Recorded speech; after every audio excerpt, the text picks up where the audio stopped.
Hi friends, आज हम बात करेंगे लैपटॉप वर्सेज डेस्कटॉप पीसी के बारे में कि हमारे लिए इनमें से कौन सा बेस्ट रहेगा। लैपटॉप बेस्ट रहेगा या फिर डेस्कटॉप पीसी बेस्ट रहेगा। इनमें से किसका जो परफॉर्मेंस है वो सबसे अच्छा है, जो कि बजट में भी सस्ता है। ये वीडियो देखने के बाद आज आपके सारे डाउट्स है वो क्लियर हो जाएंगे। नमस्कार दोस्तों, मेरा नाम है विजेंद्र सिंह और आप देख रहे हैं टेक्निकल नोनिया जी। तो चलिए वीडियो को शुरू करते हैं। दोस्तों, लैपटॉप या डेस्कटॉप परचेज करने से पहले केवल आपको एक ही बात का ध्यान रखना है कि ये आपको क्यों परचेज करने हैं, आपकी नीड क्या है, आपकी आवश्यकता क्या है, किस काम के लिए आप इनको परचेज करने जा रहे हो। घर के लिए, ऑफिस के लिए, या गेमिंग के लिए, या फिर एडिटिंग के लिए, या फिर ग्राफिक्स के लिए। आप इन पर एक जगह बैठ के काम करना चाहते हो या फिर घूम घूम के फील्ड में रहते हुए इन पे आप काम करना चाहते हो। कहने का मतलब है आपकी आवश्यकता क्या है। सबसे पहले आपकी नीड की चॉइस आपको करनी है। चलिए, हमारी चॉइस है वो फाइनल होगी। अब बात करते हैं इनके स्पेसिफिकेशन की कि हमारे लिए लैपटॉप अच्छा रहेगा या फिर डेस्कटॉप रहेगा। इनमें से सबसे पहले बात करते हैं पावर सप्लाई की, इलेक्ट्रिसिटी की, लाइट्स की। देखिए दोस्तों, अगर आप डेस्कटॉप यूज करते हो तो इसके लिए आपको लगातार लाइट की आवश्यकता पड़ने वाली है। अगर लाइट चली जाती है तो डेस्कटॉप पीसी वो भी बंद हो जाता है, बजाय लैपटॉप की। लैपटॉप के अंदर आपको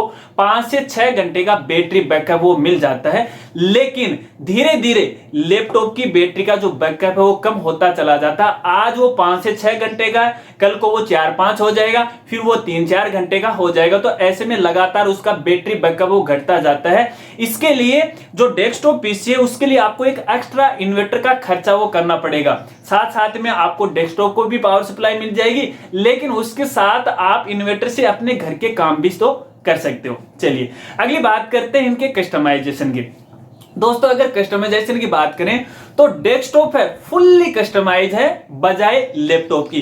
कहने का मतलब है कि डेस्कटॉप में जो भी पार्ट आप इसमें ऐड करना चाहते हो, कोई एक्स्ट्रा पार्ट आप इसमें जोड़ना चाहते हो तो आसानी से जोड़ सकते हो।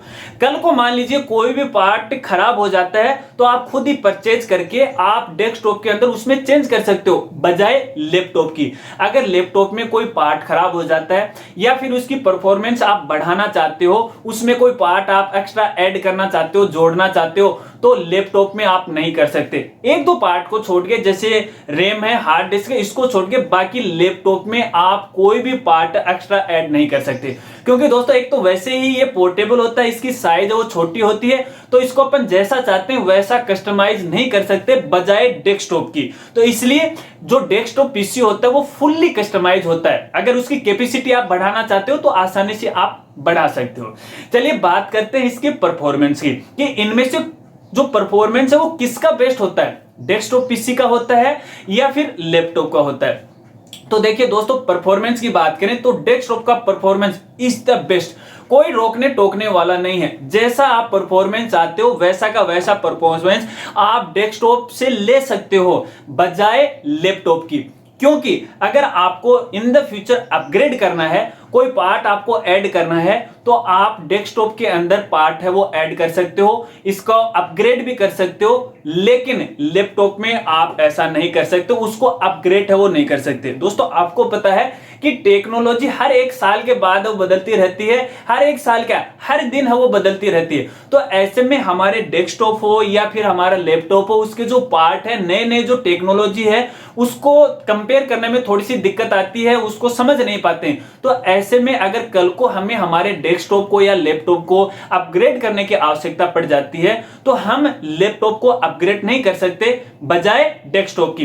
क्योंकि मान लीजिए आज हमने कोई प्रोसेसर लगा रखा है, कल को हमें नया प्रोसेसर लगाना है तो हम आसानी से डेस्कटॉप में कर सकते हैं। कोई ग्राफिक्स कार्ड ऐड करना है तो वो भी अपन आसानी से कर सकते हैं। उसकी रैम बढ़ानी है तो वो भी बढ़ा सकते हैं, उसके हार्ड डिस्क बढ़ानी है तो वो भी बढ़ा सकते हैं। कहने का मतलब A to Z उसका परफॉर्मेंस बढ़ा सकते हैं और डेस्कटॉप को अपन अपग्रेड कर सकते हैं, जबकि लैपटॉप को अपन अपग्रेड है वो नहीं कर सकते। क्योंकि इसका भी एक कारण है, क्योंकि लैपटॉप के अंदर पहले से ही इनबिल्ड सारे पार्ट्स होते हैं। प्रोसेसर है वो पहले से ही वहां पे सोल्डरिंग किया होता है, उसको अपन चेंज नहीं कर सकते। जबकि डेस्कटॉप के अंदर अगर अपन प्रोसेसर चेंज करना चाहते हैं तो बिल्कुल आसानी से कर सकते हैं। तो कहने का मतलब है यदि कल को हमें अपग्रेड करना है तो डेस्कटॉप को आसानी से अपग्रेड कर सकते हैं, जबकि लैपटॉप को हम नहीं कर सकते। अगर परफॉर्मेंस की बात करें तो देखिए, वैसे अगर लैपटॉप की जो परफॉर्मेंस है वो भी कुछ एक की अच्छी आती है, लेकिन वो बजट में हाई हो जाते हैं। अगर हमें नॉर्मल बजट में अच्छा परफॉर्मेंस लेना है तो भैया आपके लिए सबसे बेस्ट होगा डेस्कटॉप। चलिए अब बात करते हैं डिस्प्ले की, कि डिस्प्ले कौन सी की बेस्ट रहेगी। तो दोस्तों देखिए, लैपटॉप के अंदर जो डिस्प्ले होती है उसकी कैपेसिटी की बात करें, उसकी साइज की बात करें तो एक निश्चित होती है। यहां पे आपको यानी लैपटॉप में आपको मैक्सिमम जो स्क्रीन या डिस्प्ले की जो साइज मिलेगी वो 17 इंच मिल जाएगी। इससे बड़ी स्क्रीन या डिस्प्ले आप पे नहीं ले सकते। अगर इसकी बजाय बात करें डेस्कटॉप की तो यार आप जैसी डिस्प्ले चाहते हो वैसे आप ले सकते हो, 18 इंची, 21 इंची, 65 इंची। कहने का मतलब जैसा आपका बजट है वैसी आप डिस्प्ले है डेस्कटॉप में ले सकते हो। डेस्कटॉप की डिस्प्ले के अंदर आपको भैया फुल एचडी आपको मिल जाएगी, 4K डिस्प्ले है वो आपको मिल जाएगी, फुल ग्राफिक्स आपको उसमें मिल जाएंगे। जबकि लैपटॉप के अंदर आपको फुल एचडी की बजाय जैसे 4K वगैरह वगैरह डिस्प्ले आपको देखने को ही नहीं मिलेगी। तो कहने का मतलब है अगर डिस्प्ले के मामले में बात करें तो भी भैया डेस्कटॉप पीसी है वो इज द बेस्ट है। चलिए बात करते हैं डेस्कटॉप असेंबल के बारे में। दोस्तों यहां पे देखिए, डेस्कटॉप के अंदर दो चीजें होती हैं, एक तो होता है असेंबल, एक होता है प्री असेंबल। देखिए प्री असेंबल के अंदर आपको जो सीपीयू मिलेंगे, जो भी पार्ट मिलेंगे पहले से ही बिल्ड मिलेंगे कंपनी के द्वारा। आपको केवल सीपीयू परचेज करके लेके आना है और डायरेक्ट आप उनमें काम करना, कुछ भी आपको ऐड नहीं करना है, कुछ भी आपको नहीं हटाना है।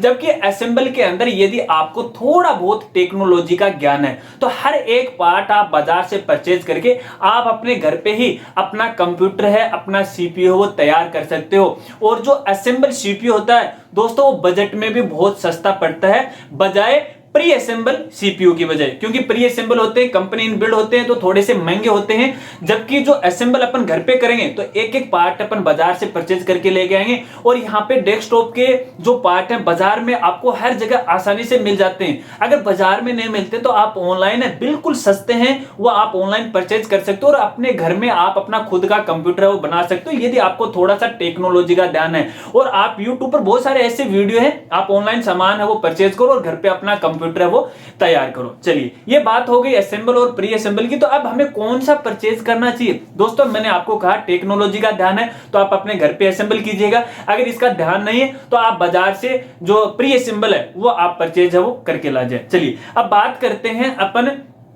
कि अगर मान लीजिए हमने एक चॉइस कर ली, डेस्कटॉप कर ली या फिर लैपटॉप हमने चॉइस कर ली, तो फिर इसकी जो प्रोसेसर की बात करें, कौन सा अपन प्रोसेसर लें, इसके अंदर कौन से पार्ट होते हैं जो हमारे लिए इंपॉर्टेंट होते हैं। तो देखिए दोस्तों, अगर अपन लैपटॉप की बात करें तो देखिए लैपटॉप अक्सर महंगे आते हैं, बजट में बहुत हाई होते हैं। जैसा परफॉर्मेंस अपन चाहते हैं वैसा परफॉर्मेंस लैपटॉप से निकल के नहीं आता है। हालांकि कुछ हाई लेवल के होते हैं, गेमिंग वाले लैपटॉप भी आ रहे हैं, लेकिन उतना इनका परफॉर्मेंस नहीं होता है जितना कि डेस्कटॉप का होता है। तो अब यहां पे बात करते हैं प्रोसेसर की, कि प्रोसेसर कौन सा होना चाहिए हमारे लैपटॉप में या फिर हमारे डेस्कटॉप में। तो देखिए दोस्तों, जो प्रोसेसर होते हैं वो अलग अलग कंपनियों के होते हैं। तो अपने इंडिया की बात करें तो यहाँ पे फिलहाल दो जो प्रोसेसर हैं कंपनी है वो सबसे बेस्ट चल रही हैं। एक तो इंटेल जो कि हर व्यक्ति की जबान पे है, और दूसरा होता है एएमडी। एएमडी को राइजन भी अपन बोलते हैं। एएमडी के बारे में लोग बहुत कम जानते हैं, लेकिन एएमडी का प्रोसेसर बहुत बेस्ट होता है दोस्तों। अगर आपका बजट कम है तो कम बजट में ये ज्यादा परफॉर्मेंस है वो देता है बजाय इंटेल की। अगर आपके पास बजट ज्यादा है तो आप इंटेल का परचेज कर सकते हो, लेकिन बजट कम और अच्छा परफॉर्मेंस आप चाहते हो तो आप AMD राइजन का जो प्रोसेसर है वो परचेज कर सकते हो। अब बात करते हैं इनके i3, i5, i7 की, ये क्या लफड़ा है। तो देखिए दोस्तों, अगर आप यहाँ प्रोसेसर परचेज करना चाहते हो तो इनके अलग अलग, ये नॉर्मली अपन ये कहेंगे इसकी ये वर्जन है, नहीं, ये कंपनी के ही काम के हिसाब से बनाए गए प्रोसेसर हैं। अलग अलग काम के लिए अलग अलग प्रोसेसर हैं वो बनाए गए हैं। अगर i3 की बात करें तो आप नॉर्मली काम करते हो, जैसे वीडियो देखते हो, ऑनलाइन ब्राउजिंग करते हो, कोई ज्यादा लोड आपके पीसी पे नहीं है तो आप i3 परचेज कर सकते हो। इसके अलावा मान लीजिए आप थोड़ा सा हाई लेवल का काम करने जा रहे हो, कुछ एडिटिंग का काम करने जा रहे हो, कुछ ग्राफिक्स का काम करने जा रहे हो, कुछ गेमिंग आप करने जा रहे हो तो आप i5 है वो परचेज कर सकते हो। इसके अलावा थोड़ा सा हाई लेवल के हाई लेवल की वीडियो एडिटिंग करने आप जा रहे हो, हाई लेवल का ग्राफिक्स आप करने जा रहे हो और हाई लेवल के गेम आप खेलने जा रहे हो, तो इसके लिए आपको i7 वो परचेज करना चाहिए। आप इंटेल में भी परचेज कर सकते हो, आप AMD में भी परचेज कर सकते हो। चलिए अब बात करते हैं यहाँ पे रैम की। अगर मान लीजिए इनमें से हमें रैम है वो कितनी लेनी चाहिए, तो देखिए दोस्तों रैम बहुत जरूरी होती है और रैम भी हमारी पीसी की और अपनी जो काम है उस काम के हिसाब से हमें लेनी चाहिए।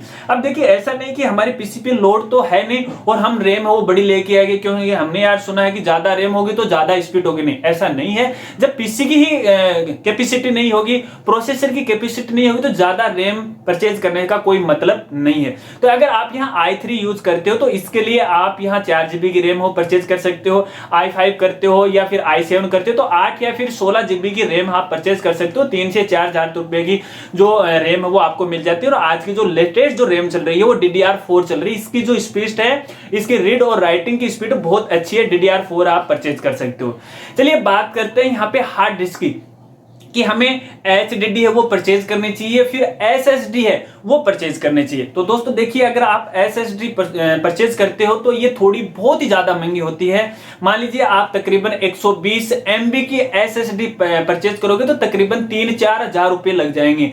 अगर आप 1 TB की हार्ड डिस्क HDD परचेज करोगे तो भैया तकरीबन 3500 से लेके 4000 रुपए में आपको 1 TB की हार्ड डिस्क है वो मिल जाती है। तो इनमें से बेस्ट कौन सी रहेगी? अगर दोस्तों बेस्ट की बात करें तो SSD की स्पीड बहुत ज्यादा होती है। हालांकि दोनों ही स्टोरेज के काम में आती हैं, लेकिन SSD महंगी होने के कारण लोग इन्हें परचेज करना पसंद नहीं करते हैं। हालांकि इसकी स्पीड अच्छी होती है और जो लोग SSD यूज करते हैं तो उसका केवल इतना ही काम होता है SSD का कि वो केवल अपने विंडो है उसको रन करवाने के लिए वही काम में लेते हैं। बाकी स्टोरेज के लिए HDD या फिर हार्ड डिस्क का वो यूज करते हैं। तो चॉइस आपकी है। मैं तो आपको ये रिकमेंड करूंगा कि आप HDD है वो आप काम में लीजिएगा, वो सस्ती भी आती है और परफॉर्मेंस इसका अच्छा होता है।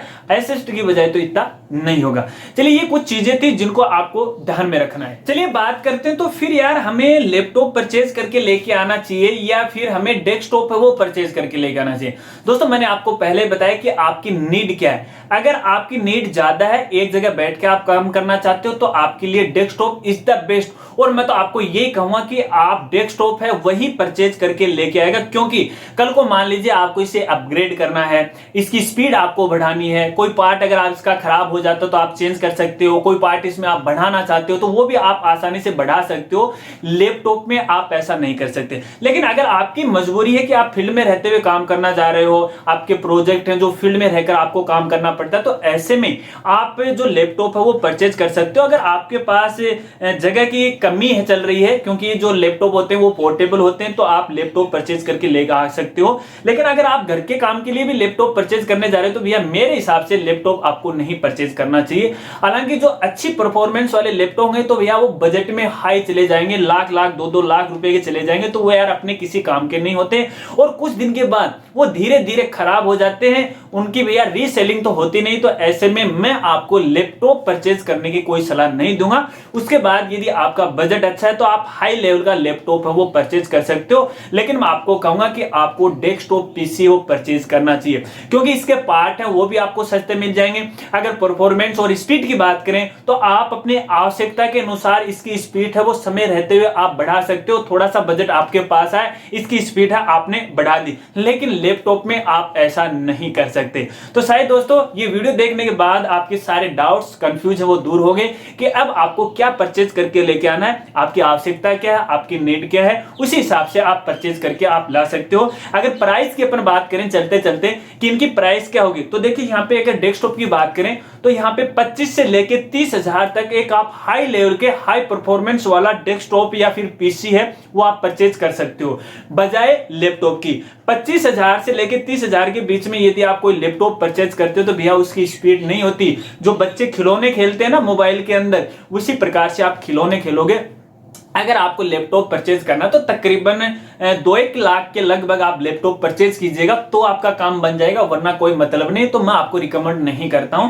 तो प्राइस की बात करें तो 25 से लेकर 30 हजार में बढ़िया से बढ़िया डेस्कटॉप पीसी है वो तैयार हो जाता है। इसके अलावा दोस्तों लैपटॉप और पीसी के बारे में यदि आपके और भी कोई सवाल हैं तो आप वीडियो के नीचे कमेंट कर सकते हो, मैं आपकी पूरी हेल्प करने की कोशिश करूंगा। अगर वीडियो जानकारी अच्छी लगी तो वीडियो को लाइक कर देना और चैनल पे नए हो तो चैनल को भी सब्सक्राइब कर लेना। तो मिलते हैं फ्रेंड्स अगली एक नई वीडियो के साथ, तब तक के लिए जय हिंद जय भारत।